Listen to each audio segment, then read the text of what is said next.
Hey, it's Tuxedo Mark. It's 9:23 p.m. on Saturday, May 22nd, 2021. Hi, Random Cactus. Nice to see you. Um, okay, so this is a vlog that I just decided to do because yesterday morning I learned that a longtime friend of mine, Michael Lee Rohm, had died. Um, I don't know the exact date that it happened. His last post on Facebook was on May 7th. Um, but he and I have been friends since 1990. Thank you, Random Cactus. Um, okay, so I guess I'll start at the beginning, like how we met. I moved down to Florida in June of 1986. I don't remember the exact date, but it was during the summer between my second and third grades. So I was still in elementary school, but I had been going to I think I went to a public kindergarten in Chicago, and then I went to like a Catholic school for first and second grade. But then when we moved down here, I started attending a public school, and for starting with third grade. So for 3 years, I went to the local elementary school down here, um, and then I went to middle school, starting with sixth grade. And there's no middle school in my town, so I had to go to another town. Thank you, Sam. Um, so in middle school, okay, middle school is 3 years. It was sixth grade through eighth grade, so 1989 to 1992. So the 89-90 school year was sixth grade for me. And toward the end of the school year, we had a block party. It's what they call the block party. Now, let me explain that. Each uh, each hallway uh, in the school had a different like team name assigned to it. So like depending on which hallway that your homeroom was located in, you would be a member of that team. And it didn't really mean anything, I don't think, except maybe for some competition. I don't know. So my hallway, we were called the Blazers.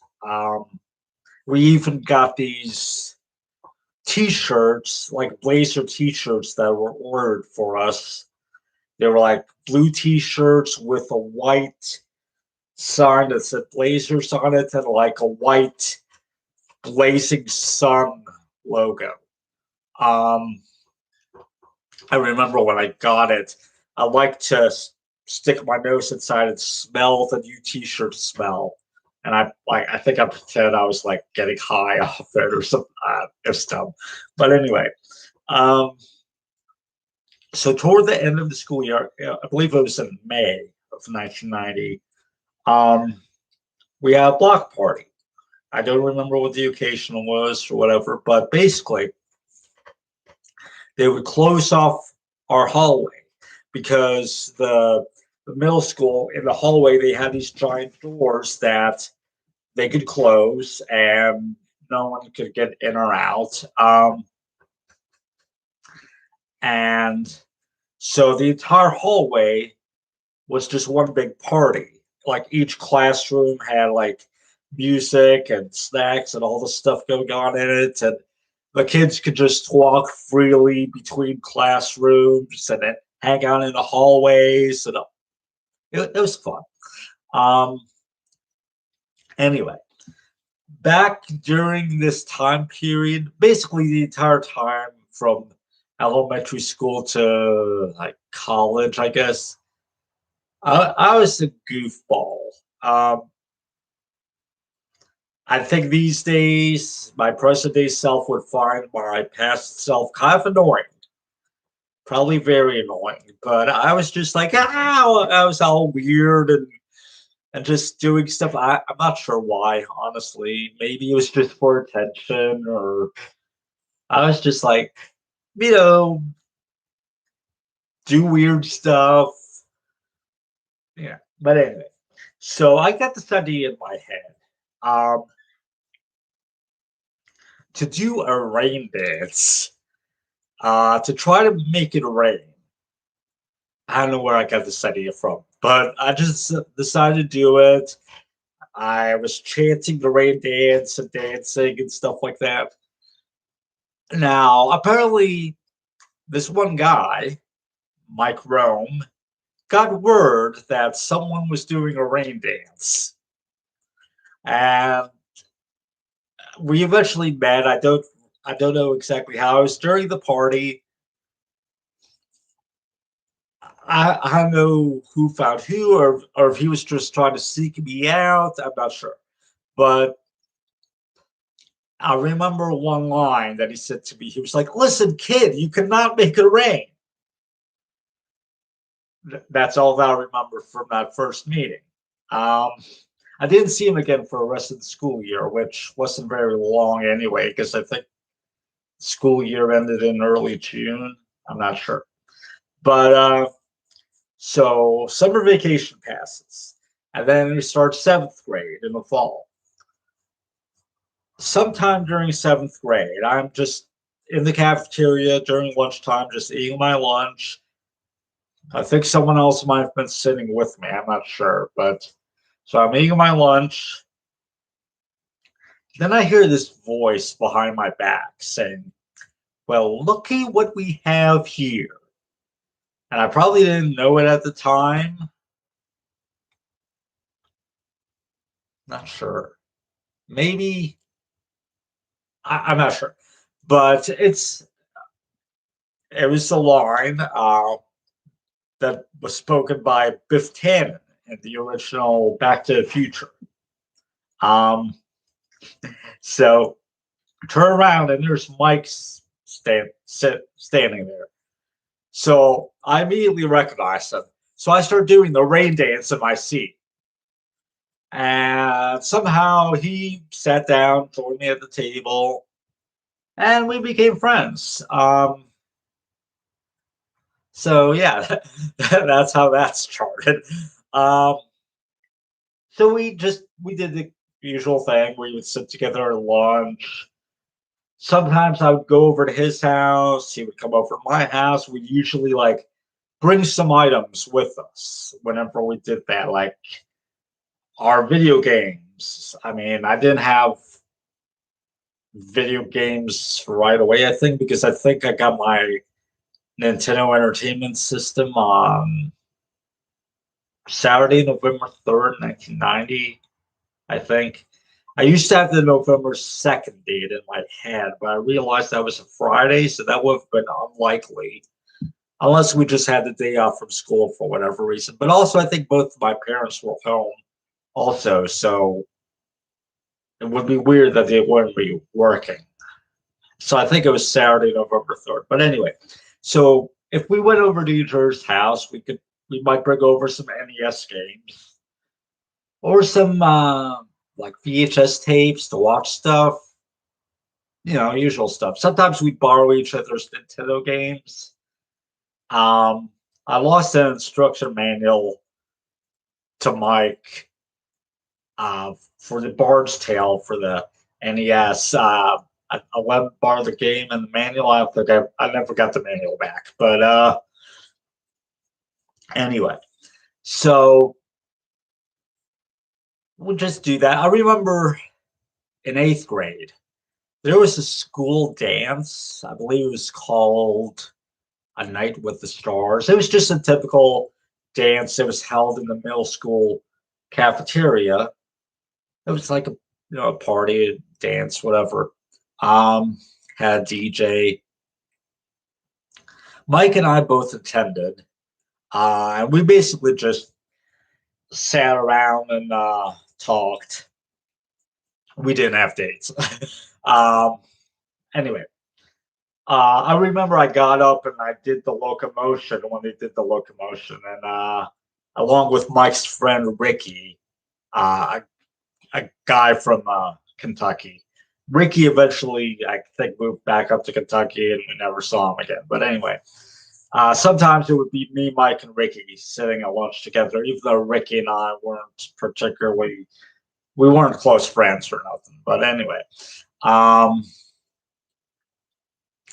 so with Mike, like when I went over to his house, and he lived in like a residential community, almost looked like a suburb, I guess. Um, yeah, it was a residential community, like fairly close by to my house. It might have been like a 10-minute drive or something. Um, and he had a bedroom, and he also had a computer room, which I thought was kind of neat. He had a room dedicated just to his computer, and he was really into, like, I think originally when I first met him, he had like a Commodore 64. Um, so he had a computer long before I did. I got my first computer in 1995. And I think he probably showed me some Commodore 64 games. I think he also had his NES hooked up to his Commodore 64 monitor. I think he said his dad did that or something. It was weird to like play Nintendo games and see it on a computer monitor. Um, and he would also like he also got like a PC with Windows eventually. Um, he uh, he introduced me to Beavis and Butthead, I believe. Um, he also he had a lot of music. He had a huge music collection. Um, he was like into like, I mean, like he was into metal, he was into rock, stuff like that. Metallica, um, Beatles, Doors, maybe the Eagles. I don't remember. Probably the Clash. A lot of stuff, and I probably never heard most of it. Um, let's see. He had a friend named Jason that I would also sometimes hang out with. I mean, I did hang out with him at, like outside of Mike, but like we would sometimes sit and eat lunch together or whatever. And sometimes both Jason and I would be over at Mike's house at the same time. Um, I remember starting in 1993, I got the idea in my head to make like a real. I wanted to make like a Back to the Future fan film, like starring myself, and I went to like through like four different iterations of it. And I think I got Mike to like do a cameo appearance in the second and third versions. Third one was just a revision of the second with some like audio overdubs and stuff like that. Maybe some new footage. I don't remember. The fourth one was the big final, the epic that was gonna be. Uh, I didn't know how to make a movie, and Mike didn't take it seriously. So I was, we were basically playing ourselves, but slightly fictional versions of myself. And I was supposed to be Marty McFly's cousin, Mark Moore, and so we were like, the opening scene was at Mike's house. I show up at Mike's house, and I'm like, hey, here's my cousin Marty, his friend Doc, and um, all the stuff. And Mike's listening to music on the radio. I didn't know at the time that with movies you're not supposed to play live music in the scene. That's supposed to be dubbed over later. But Mike wasn't really giving it his all, but I wasn't either really. Uh, it was just really goofy. I think I brought over my video camera, we recorded it, and then I would transfer it to VHS tape. But I think we had two footage tapes on VHS. Uh, and that's at the EP 6 hour speed. So there was a lot of footage, and most of it was just crap. The second footage tape, I don't know what happened. I had brought it to school, I think, and I think it disappeared from my book bag. Like someone might have taken it. That was back in high school, so I never saw a second footage tape again. And the first footage tape, I transferred to a DVD-R uh, quite a few years ago. I actually uploaded it to YouTube, and it was up there for a while. But I received copyright. I don't know if they were notices or strikes, but yeah, there was definitely some kind of copyright issue there because there was a lot of music that Mike played in the various scenes, and also that I did too, um, because we also shot stuff at my house. Um, it was a very poor, just it was dumb, but it was entertaining in a really sucky kind of way. Mostly it was just us sitting around talking. We would call Jason, Mike called Jason over and bribed him with a scene in a film to get him to come over. And basically, Jason was there, and the three of us were just sitting around in Mike's bedroom. We had taken, I think Mike had rolled up a bunch of notebook paper and computer paper and made what looked like a really large joint, like a bong or something like that. Um, I don't know. It was just this ridiculous thing.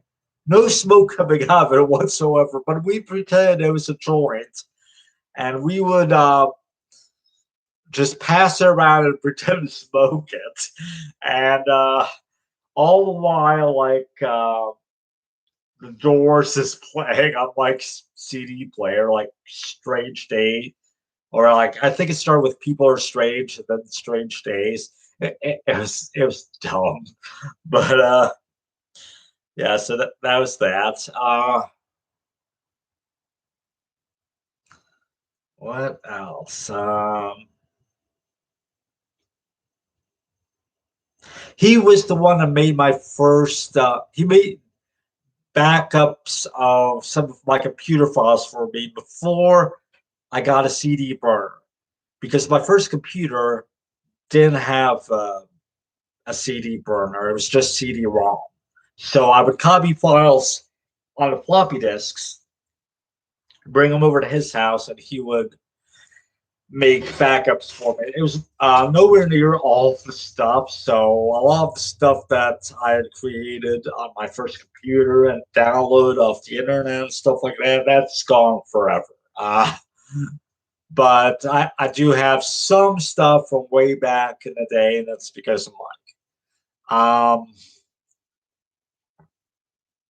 Let's see. Um, I introduced him to anime, kind of, sorta. I had taped Vampire Hunter D off TBS during one of the periods that my family had cable. I think we had cable for like three separate time periods, sometime in the mid 90s, but mostly we didn't. Um, because yeah, either they thought it was too expensive or my grades dropped or whatever, so they would cancel it, then they'd sign up for it again, then they'd cancel it, you know. Let's see. Mike introduced me to let me finish the anime thing first. So one time when Mike was over, we watched Vampire Hunter D in my room. He seemed to enjoy it. He was like into horror and stuff like that. So, but I don't think he was really into anime. But he seemed to enjoy that. He watched most of it, and then his mom came to pick him up toward the end of the movie. So, but yeah. Um, so what was I gonna say next?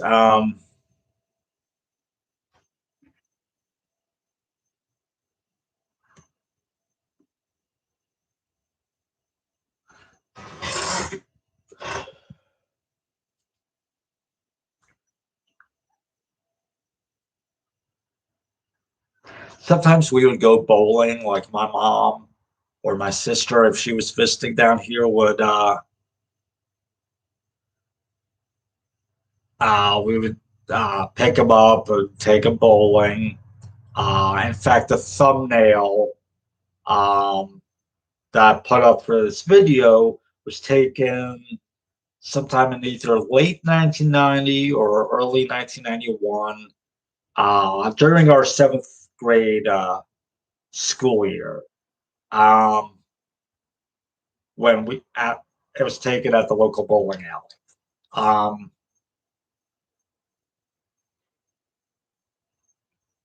so yeah, so we basically spent seventh and eighth grade together in middle school, and then all of high school.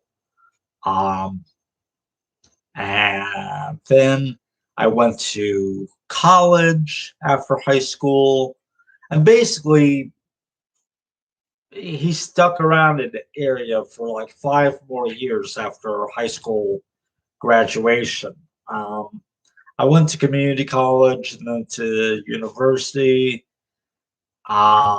Graduated in, I think it was May of 2001. Um,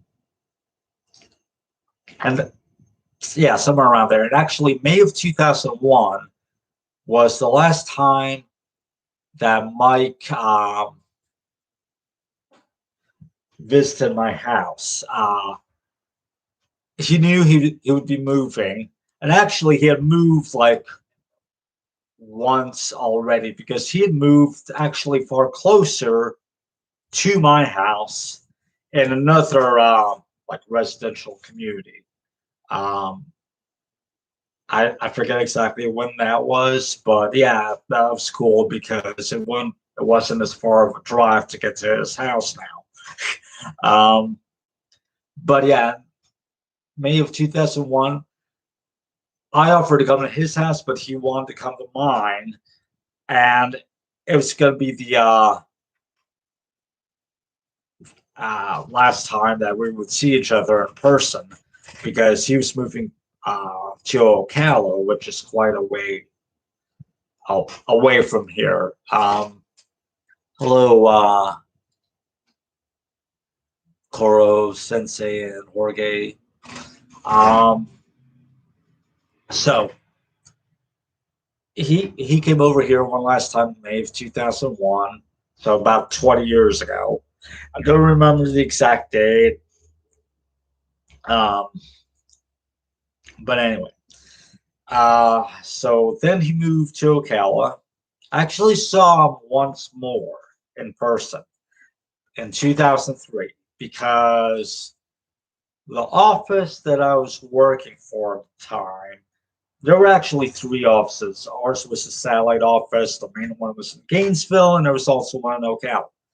Now, there was going to be some kind of company picnic type of thing, like in a park or a picnic area in Ocala between all three offices. And so my coworker Tommy and I, uh, he drove us there, and I knew okay, Mike lives in Ocala, so I got his address. And on our way back from the picnic, we stopped off at Mike's house, and um, so we sat around chat for a while. He had pulled a muscle in his leg, like while doing exercises or something. Like maybe he was on a treadmill. I don't remember. But so he had to like he was sitting in bed the whole time. Um, and so we just sat around and talked for a while, and then we left, and that was the last time that I saw him in person. Sometime later, um, he had mentioned me kind of offhand that in a chat that his dad had passed away, and they didn't know why, or they didn't know why at least when he told me about it. Um, but his dad had gone in for surgery and then died. I think it was like heart surgery. I'm not sure. I'm not sure. But then sometime later, uh, when I messaged him one day, he mentioned that his mom had passed away. Uh, Apparently, he had found her in bed, and she had like died sometime overnight, I guess. And he guessed that her heart gave out. Eventually, I think he moved up uh, to Massachusetts, um, and that's where he remained. He was originally, I think, he said he was from Baltimore, Maryland, but spent most of his childhood down here in Florida, and then he moved up to Massachusetts. And over the years, I've you know chatted with him on Facebook every so often. I would look at his wall and see what he was up to. Um, we would just message each other sometimes, not too often. Um, let me back up a bit. Uh, Back to the 90s. He was the one that introduced me to bulletin board systems or BBSs. I don't know the age of some of you, so but basically, it was like a local computer network. You would use your computer to dial in to the computer that was hosting the local BBS and just do stuff on there. They had like games to play and probably a message board and stuff like that. Um, so that was kind of fun. It was all just local. You would call up a local phone number. It would just be just a private person hosting it. Sometimes they would have multiple phone lines. Otherwise, you'd get a busy signal. But yeah, that was basically what we did before the internet.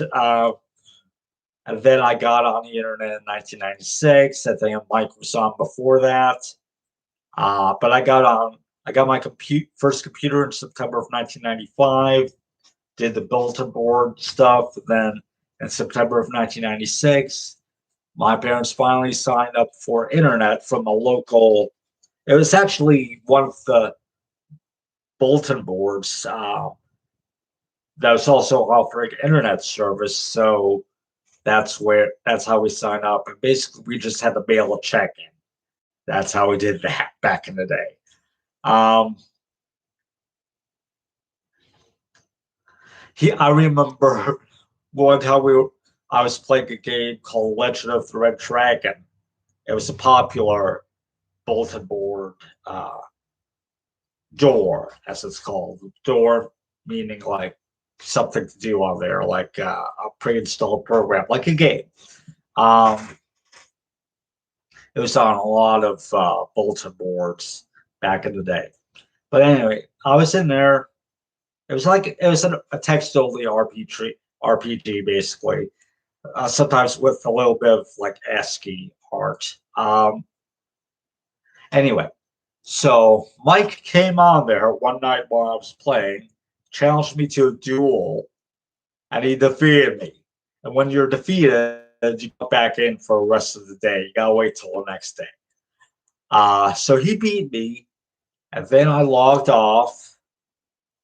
And then when my phone line was free, phone call, and it's Mike, and he's like, "How'd you like that?" Yeah. Um. Anyway,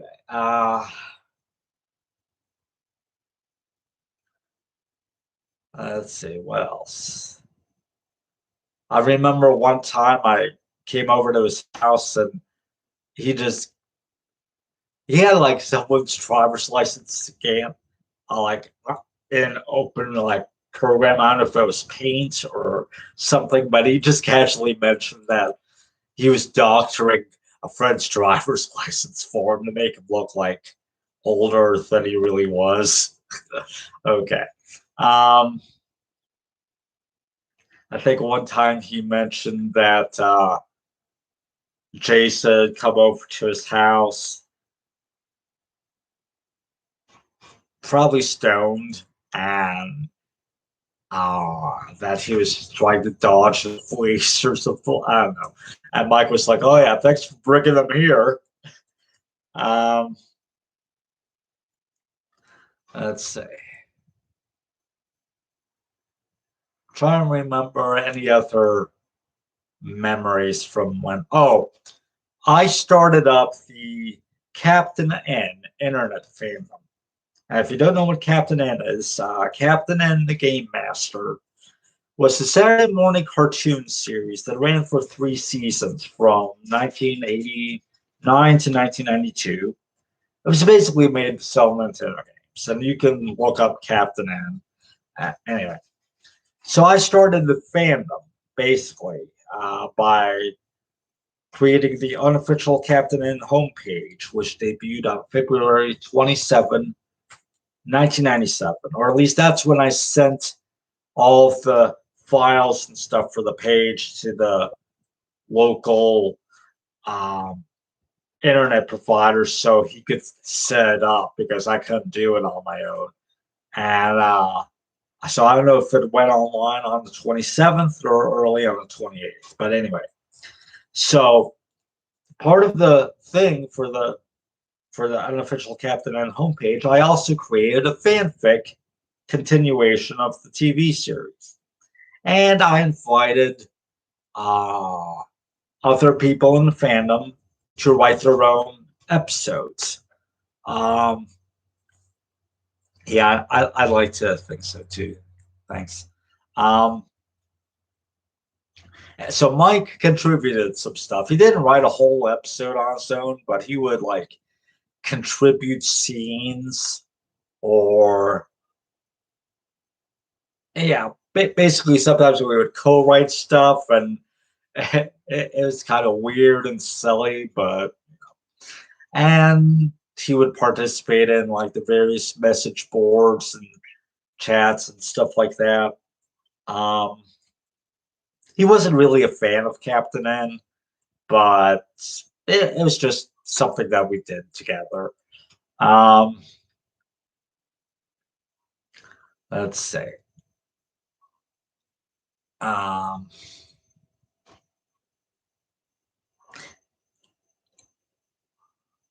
so okay. And all right. So after he moved away, I would just keep a kind of sporadic contact with him through chat. Well, yeah, chat programs, um, Facebook, stuff like that. But sometimes I would look, just scroll through his wall. Um, he definitely had a lot of opinions about a lot of stuff, and I probably disagreed with most of it. And sometimes I found it a bit out there, to say the least. But I think the reason that we remained friends is we just didn't discuss any of that stuff because that's probably the best way to handle it. It's just like if you disagree with someone on something, just don't talk about it. Um, but anyway, uh, so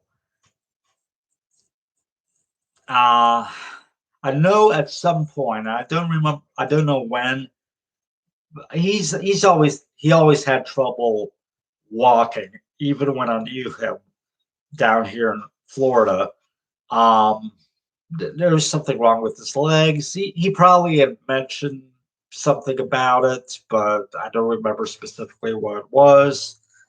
Now I know that he had heart problems, and if I remember correctly, I think this might have been in middle school.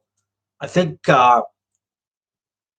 another boy had was talking with him and said something like, uh, "You have a fake heart" or something like that, and Mike was like, "No, I have four fake heart chambers." I remember that. So yeah, he definitely had heart problems. He had like a scar on his chest from surgery. Um, Also, he had a bald spot on the back of his head, and he had mentioned that one time when he was in a hospital for surgery or something, a doctor had spilled like some kind of chemical on his head, so hair wouldn't grow in that one spot. Anyway, uh, so at some point, I don't know exactly when, he started having to use a wheelchair. Um, yeah. Uh, I don't know how long that he used it, but it, he probably started sometime in the 2000s, I would guess. Um, so I think I guess he had relatives up in Massachusetts. I don't know everything exactly, but I know he had a pet cat named Raven, a black female cat. He loved that cat. And I've seen pictures of Raven, and apparently she has been readopted. They found a new home for her, so that's good. Um, I saw a picture that someone took of Mike on Facebook recently. I don't know what the date of it was, but uh, Raven had been brought to the hospital for Mike to see one last time, and apparently that cheered him up. See her again. And so,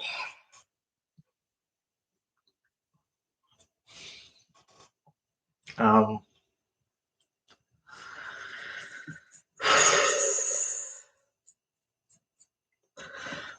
okay. So apparently he had in February he had been taken to the hospital. I don't remember exactly what it was for. It was obviously from his heart condition that he was born with. But thank you, Gracie King. Um, so he had been in the hospital, and a friend or someone had posted updates to his Facebook page regarding him, but there were no updates for a while, and a lot of us were worried. But then apparently, Mike needed some kind of surgery or something. But then there was a picture of him. He posted a picture, smiling, giving a thumbs up that was successful. Um, so then I thought, okay, good, Mike's okay. Um, Now I don't go on Facebook every day, and I just don't really schedule time to like check all of my notifications and all of that stuff. So I'm not really a big social media person. Um, but yesterday morning, I just randomly decided to go on Facebook. Um, I checked out local group started by an author that I follow, just to see if she posted anything. And then I also went and I checked.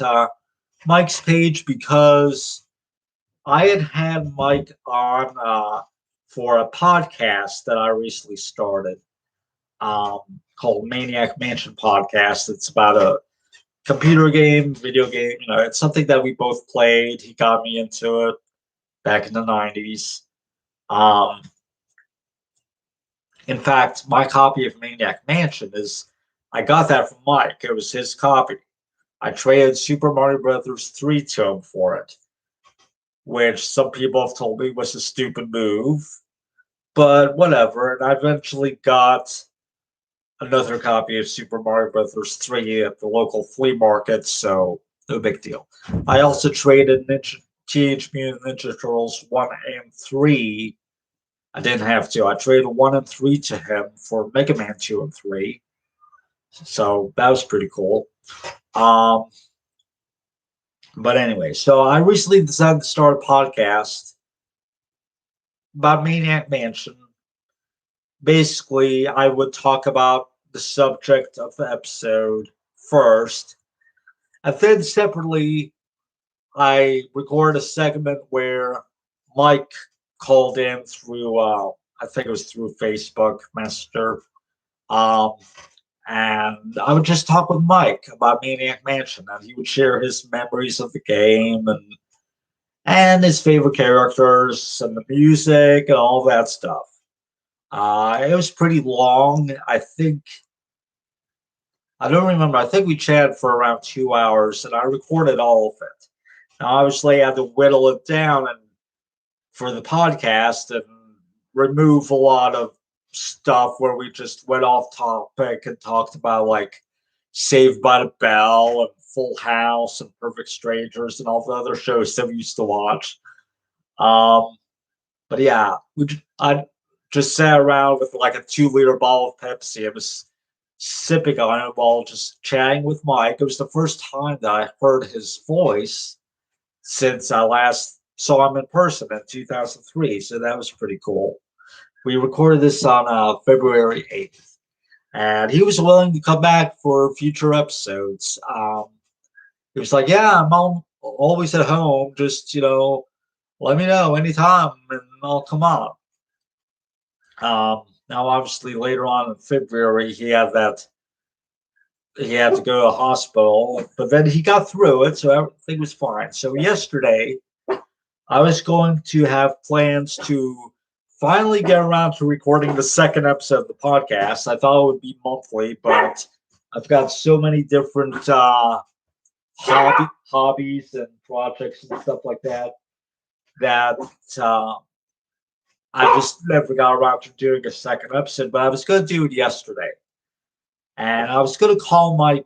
I was going to message Mike and ask him if he would be willing to come on for the second episode and discuss Dave, one of the main characters, because the second episode is just going to be all about Dave. Um, so when I went to his page, I saw a message at the top saying, "So I'm going to see my doctor today." And I thought, oh, so Mike's just going to see his doctor. But it wasn't a message from Mike, it was a message from someone else. And then I started reading her message, and she talked about Michael how Mike had passed away, and I was like, what? So I started scrolling through his through all of the posts on Mike's Facebook page, and I was like, oh, Mike died. His last post was dated February 7th. It was about how uh, there's a new season of Mystery Science Theater 3000 that has been funded. So he shared that. And that was his last post. Um, yeah, he used to watch Mystery Science Theater 3000 back in the day, and he got me into watching it occasionally. I wasn't like a huge fan or nothing, but I sometimes watched it. Um, so yeah. Um, he so sometime after February 7th, he died. Um, I guess I could ask and find out what the exact date was. Um, but yeah, basically, it was a result of his heart condition that he had been born with. Um, I don't know any further details than that.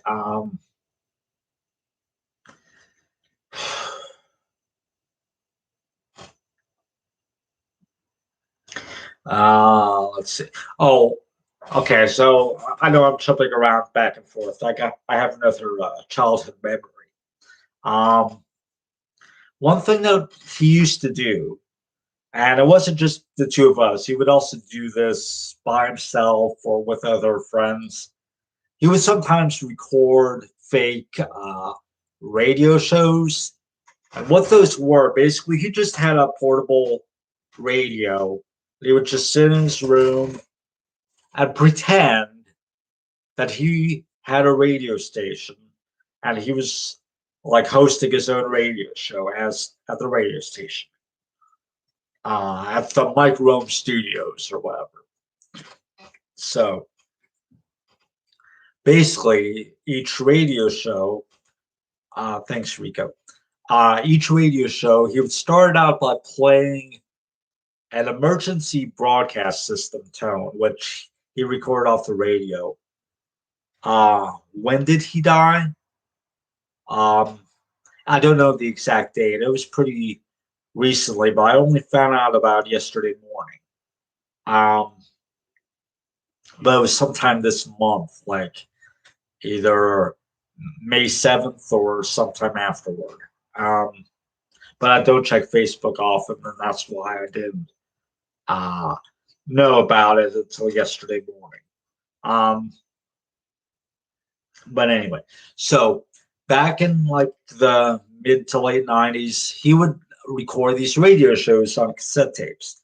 Starts out with an emergency broadcast system tone, which I think he said he just recorded off the radio at some point.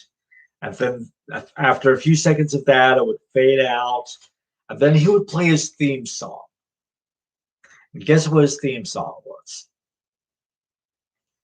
Such a Groovy Guy by Weird Al Yankovic. Yeah, he got me into Weird Al.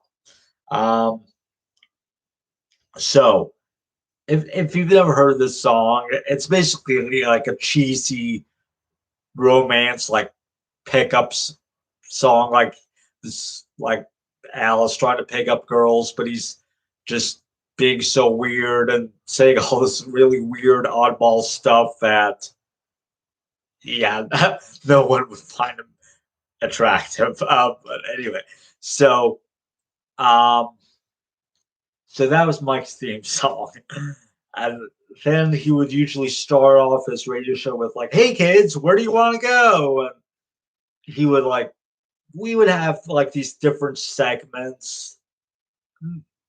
They weren't like rigid or set in stone or anything, but we would just do these different segments, these really weird things. Sometimes we would have call-ins to a radio station where we would just we wouldn't even disguise our voices really, and we would just pretend to be the callers calling into a radio station. Sometimes I would play like these oddball callers. I was just trying to mess with Mike or harass him or whatever, or just being weird as I usually was.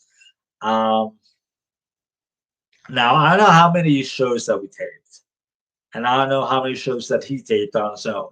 But I have only one cassette tape left from that time period. I'm amazed that I still have that actually. I had digitized it back in like 2001 or 2002. I recorded it on my computer. I recorded each segment as a separate file because I made it into a CD.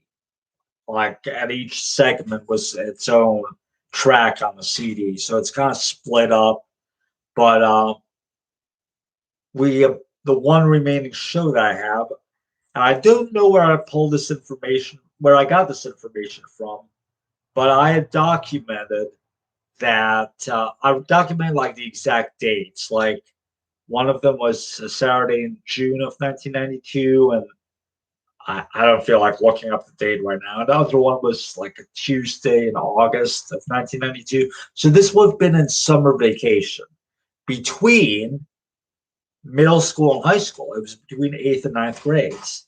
Um, I don't know how accurate that the information is, but it's what I had written down when I made the CD. Um, so if that's true, that's around the same time that I went on a school trip to Washington D.C.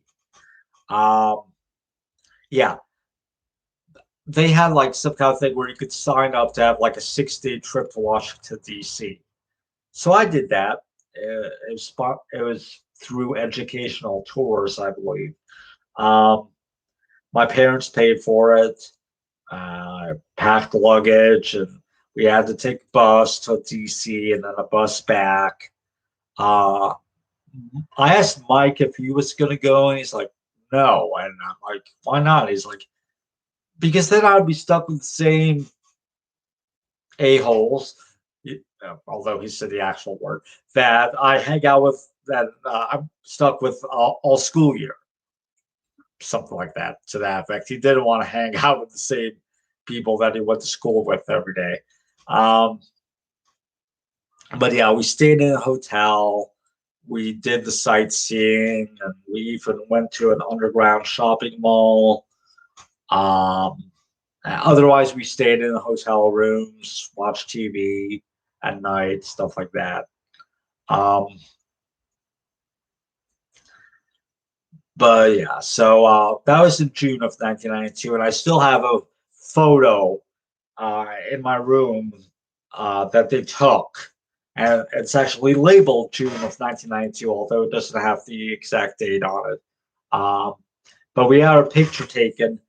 We were standing on these risers, or like these, like this metal stand with different rows on it, and the Capitol was in the background.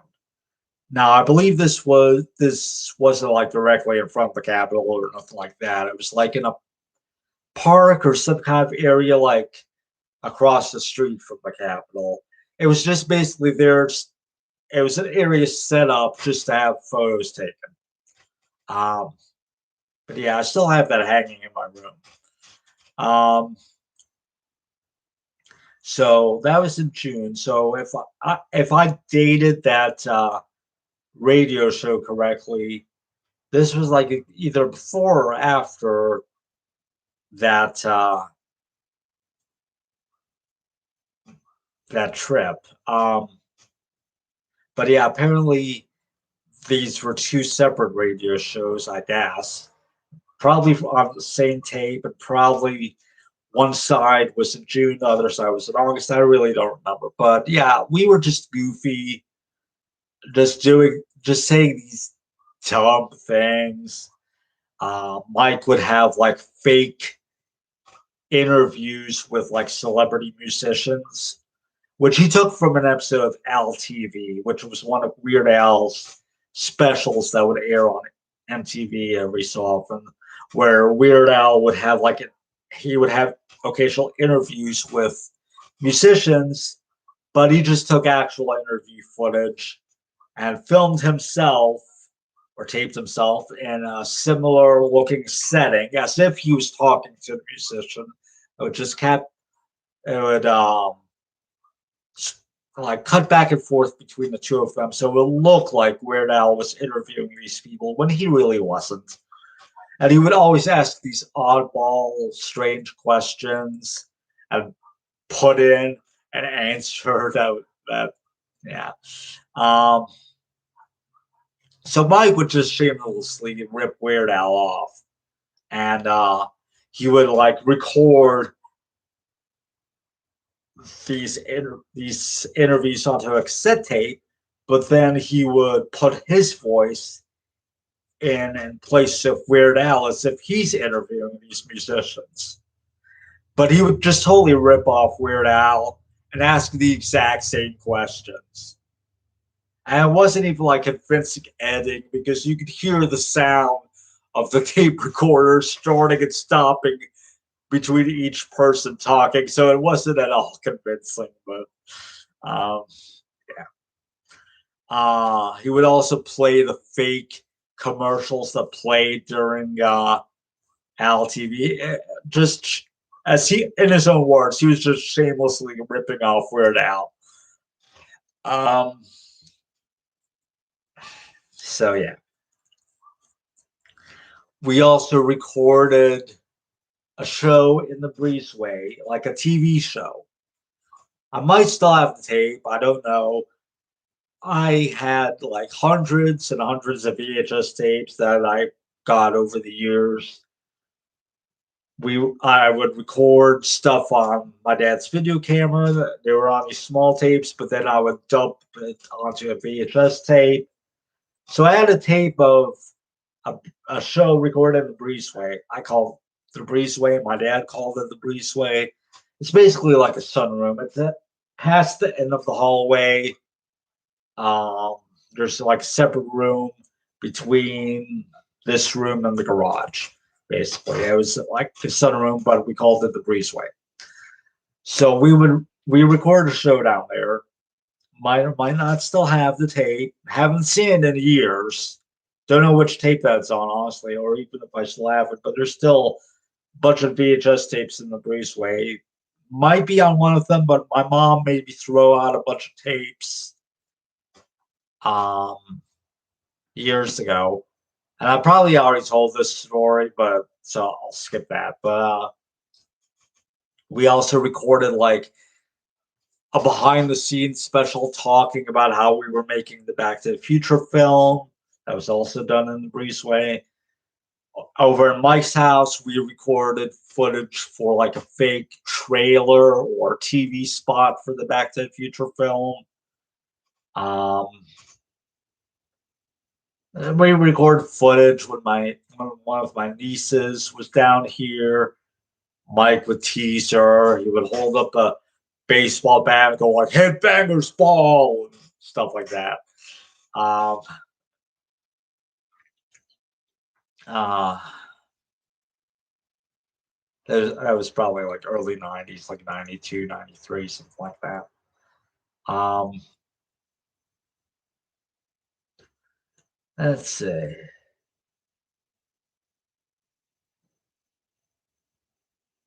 One thing that Mike had on his computer on his PC was like a digital voice program where you could type stuff in and the computer would say it in a monotonous voice, like a Stephen Hawking type voice. Um, what is it, Coco Sweetie? What is it? Tell me. Hi. Coco's on a window sill over there. Hi, Coco. Yeah, hi. What's up? You don't know? Are you itching? Got fleas?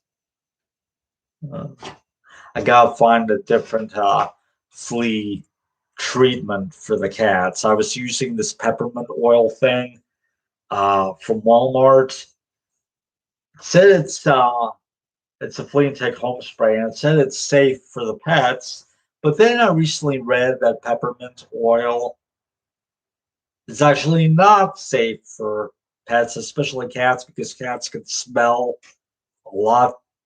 Their sense of smell is a lot more intense than ours, and the smell of the peppermint can overwhelm them, and it can also be kind of toxic, especially if they try to lick it off themselves when they're grooming.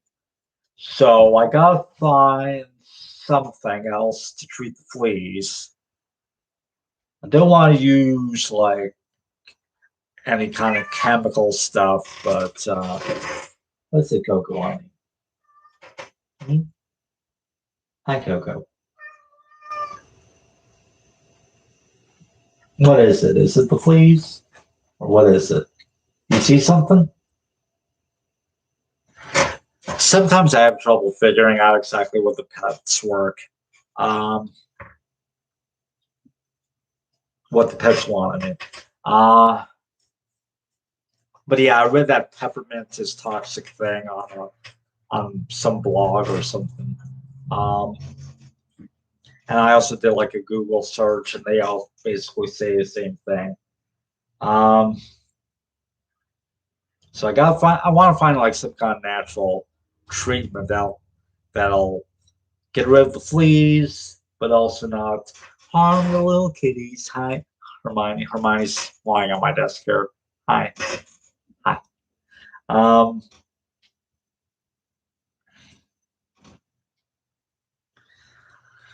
so vacuuming, I heard, is like one of the best ways just to deal with fleas. But I was like, I can't vacuum the pets, but I can at least vacuum the uh, carpets and wash their blankets every so often. Um, so, all right. What else about Mike?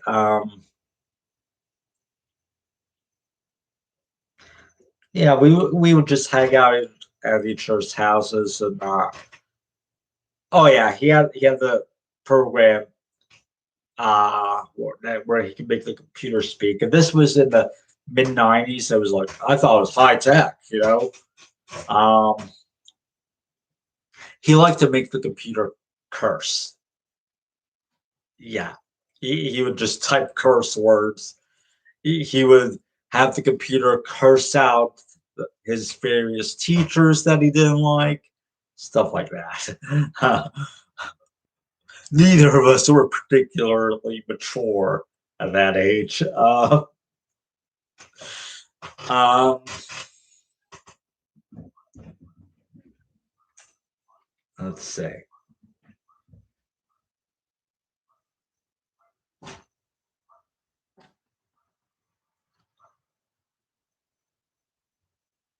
Oh, he had there was a neighbor when he lived in that first community when I first met him.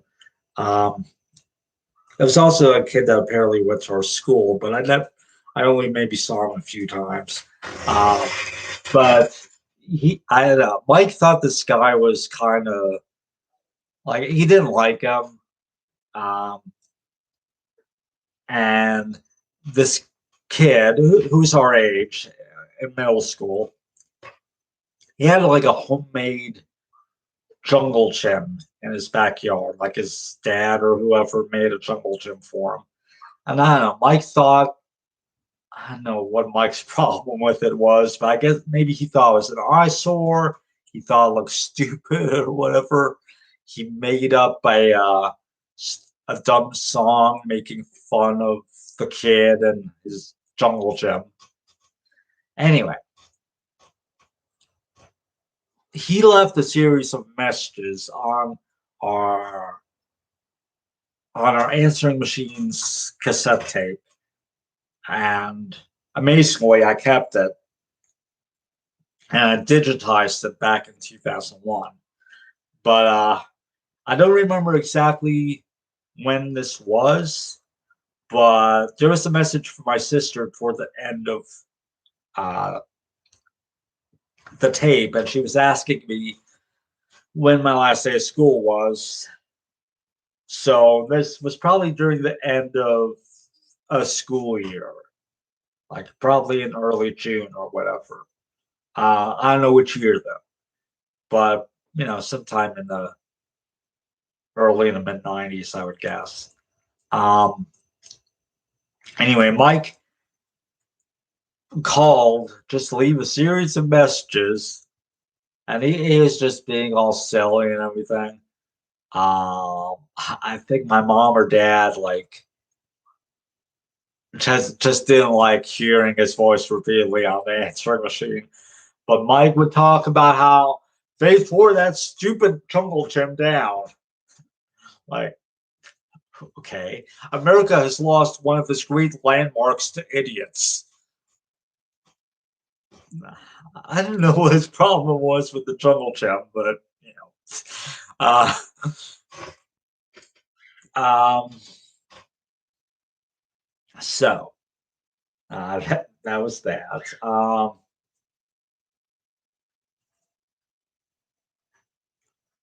Trying to remember any other kind of memories that I have of Mike.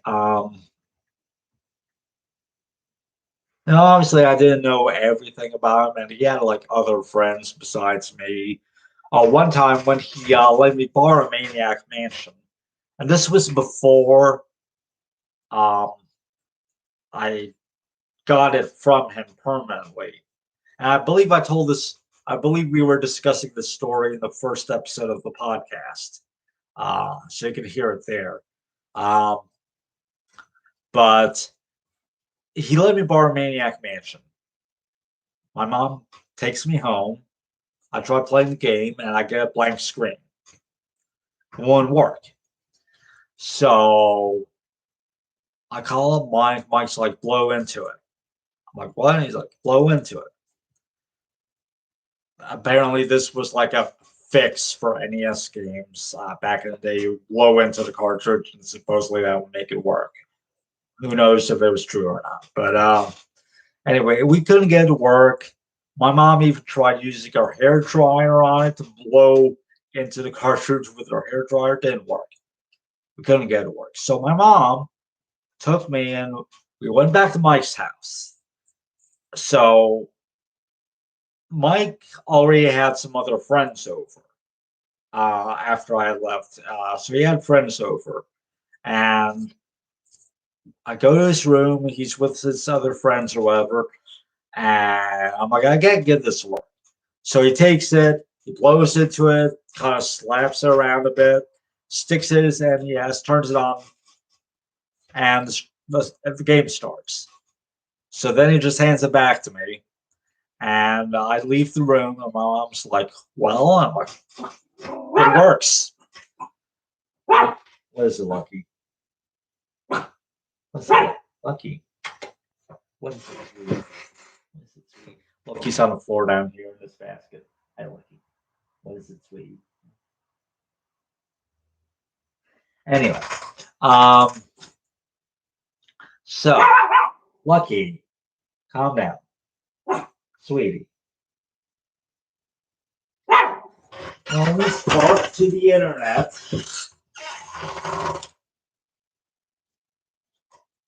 Hmm? Say something to the internet, my little sweetie.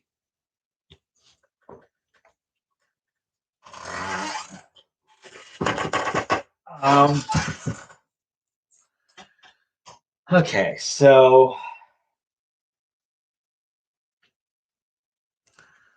um, so I take it home and then it works. So yeah, kind of weird, but anyway, um,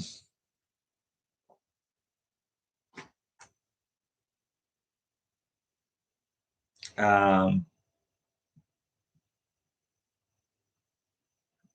I think that's about all that I can think of for now regarding Mike. Yeah, it was kind of a shock that he died. Um, although that long period in like February when we didn't hear from him for a while and he was in the hospital and uh before he posted to let us know he was okay, we were worried then that something bad had happened. So I don't like to say this, but I was not completely 100% surprised when I learned he died. Um, I mean, I was still surprised, but in some ways it wasn't. Um,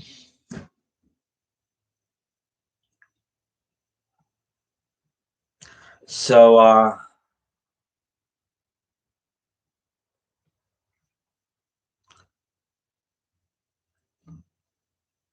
I guess that's about all that I have to say about Mike for now. So all told, I think we knew each other in person for around 11 years. And then for 21 more years after, or 20 more years after that, um, just online. So that's like a total of 31 years that we knew each other. Um, Hi, XPug76. Um, so yeah. Uh he was born on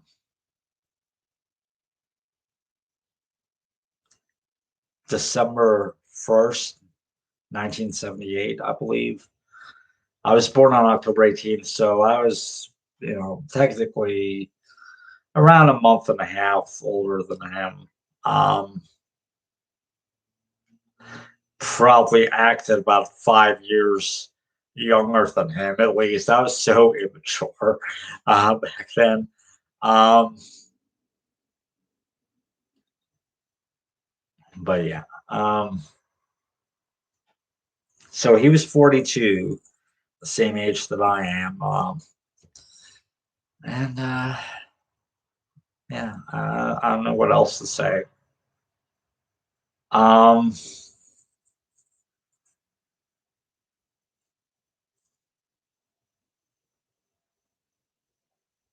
I think he first kind of introduced me to the internet before I had it at home. I would go over to his house. He would go online. He had like a book that he got at the store called Internet Yellow Pages.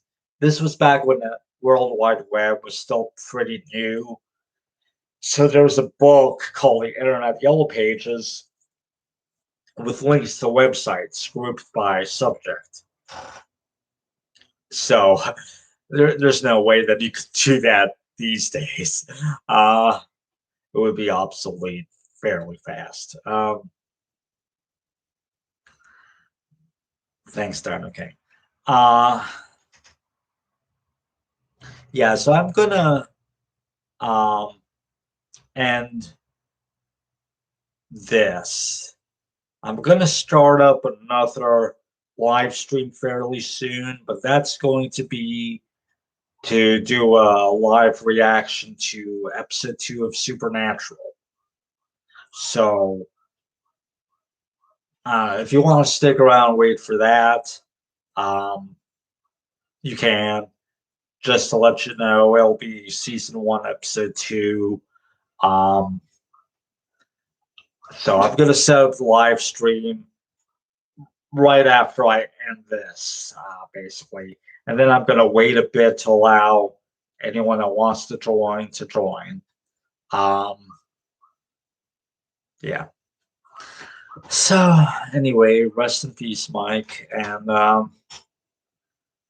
it's thank you all for joining me. And it's 10:37 p.m. And that's it. Thanks for watching.